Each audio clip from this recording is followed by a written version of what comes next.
Adoption is a beautiful picture. It's not just a legal transaction or an external process, but we, as his adopted children, have this relational, internal intimacy where bonds are formed. It is not just blood, it is spirit. Blood is thicker than water, but the spirit is thick because God's blood through Jesus was spilt on our behalf. The scope of the curse of this fallen world, have you thought about this?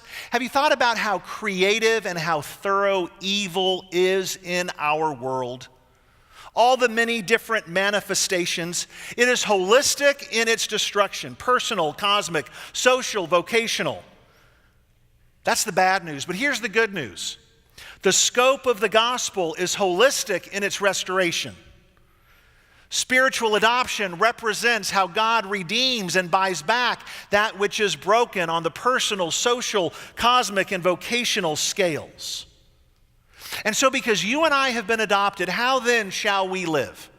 You know, the question that the entire world is asking, and they may ask it in different forms and in different ways and in different languages. They are asking this question, as my friend and mentor Tom Wolfe says, what is the best way to live life on this planet? That is the question. For all people, for all time.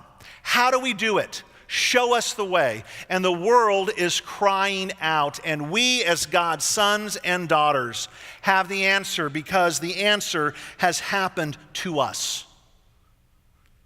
And so as God's church, we are all about verbal proclamation, telling the world the story of Jesus. But we are also about active demonstration, being the hands and feet of Jesus in this dark world. And we do not choose one or the other. We do both.